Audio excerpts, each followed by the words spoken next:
Welcome back my channel. അപ്പോൾ നമുക്കിന്ന് ഒരു മീൻകറി വളരെ എളുപ്പത്തിൽ തയ്യാറാക്കാൻ പറ്റിയ ഒരു മീൻകറി റെസിപ്പി ആയിട്ടാണ് ഞാൻ വന്നിട്ടുള്ളത്. തേങ്ങയൊന്നും ചേർക്കാതെ വളരെ എളുപ്പത്തിൽ നമുക്ക് ഈ മീൻകറി തയ്യാറാക്കിയെടുക്കാം. അപ്പോൾ അതിനുവേണ്ടി ആവശ്യത്തിന് മീൻ എടുത്ത് വെച്ചിട്ടുണ്ട്. സവോള, വെളുത്തുള്ളി, ഇഞ്ചി പേസ്റ്റ്, തക്കാളി, പച്ചമുളക്, ചെറിയുള്ളി എന്നിവ എടുത്തിട്ടുണ്ട്. അപ്പോൾ നമുക്കൊരു ചട്ടി ചൂടായി വന്നതിന് ശേഷം അതിലേക്ക് കുറച്ച് ഉലുവ ഇട്ട് കൊടുക്കാം.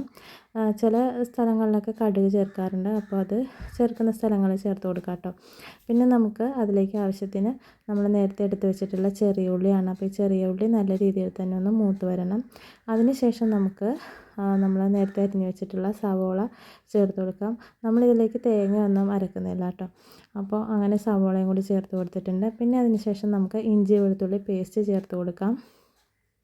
അതും നല്ല രീതിയിൽ ആ ഒരു പച്ചമണം മാറുന്നവരെ നമുക്കിതൊന്ന് വഴറ്റിയെടുക്കണം. പിന്നെ നമ്മൾ നേരത്തെ എടുത്ത് വെച്ചിട്ടുള്ള തക്കാളി, അതേപോലെ തന്നെ പച്ചമുളക്, കറിവേപ്പില എന്നിവ കൂടി ചേർത്ത് കൊടുക്കണം. ശേഷം നല്ല രീതിയിലൊന്ന് വഴറ്റണം. പിന്നെ നമുക്ക് ആവശ്യത്തിന് കറിക്ക് ആവശ്യത്തിനുള്ള ഉപ്പ് കൂടി ചേർത്ത് കൊടുക്കാം. അതിനുശേഷം നല്ല രീതിക്ക് ഇതേപോലെ ഒന്ന് വഴറ്റിയെടുക്കണം. ശേഷം നമുക്കിതിലേക്ക് ആവശ്യത്തിന് മുളക് പൊടി, മഞ്ഞൾപ്പൊടി, വളരെ കുറച്ച് മാത്രം മല്ലിപ്പൊടി ചേർക്കാം. മല്ലിപ്പൊടി ഇഷ്ടമില്ല എന്നുണ്ടെങ്കിൽ അത് നമുക്ക് സ്കിപ്പ് ചെയ്യാവുന്നതാണ് കേട്ടോ. അപ്പോൾ ഞാൻ ഒരു 1/2 ടീസ്പൂണോളം മല്ലിപ്പൊടി എടുത്തിട്ടുണ്ടായിരുന്നു. അതും കൂടി ഇട്ടതിന് ശേഷം നല്ല രീതിക്ക് പച്ചമണം മാറുന്നവരെ നമുക്കിതേപോലെ ഒന്ന് റോസ്റ്റ് ചെയ്ത് കൊടുക്കാം. പിന്നെ നമുക്ക് കറിക്ക് എത്രത്തോളം പുളി ആവശ്യമാണ് ആ പുളി നമുക്ക് ചേർത്ത് കൊടുക്കാം. അപ്പോൾ ഞാനിവിടെ ഒരു 3 കഷ്ണം പുളിയാണ് എടുത്തിട്ടുള്ളത്. പിന്നെ നമുക്ക് കറിക്ക് വേണ്ടത് വെള്ളം ചേർത്ത് കൊടുക്കാം. അപ്പോൾ ഞാൻ ചൂടുവെള്ളമൊന്നും അല്ല കേട്ടോ, നോർമൽ വാട്ടർ തന്നെയാണ് ഒഴിച്ച് കൊടുത്തിട്ടുള്ളത്. അപ്പോൾ ആ ഒരു പുളിയുടെ ആ ഒരു കുത്തുമണമൊക്കെ ഒന്ന് മാറുന്നവരെ നമുക്ക് ഇതേപോലെ ഒരു തിളയൊക്കെ വന്നതിന് ശേഷം നമുക്കിതിലേക്ക് ആവശ്യത്തിന് നമുക്ക് എത്രത്തോളമാണോ ചാറ് വേണ്ടത് അതനുസരിച്ചിട്ടുള്ള വെള്ളം കൂടി നമുക്കിതിലേക്ക് ഒഴിച്ച് കൊടുക്കാം.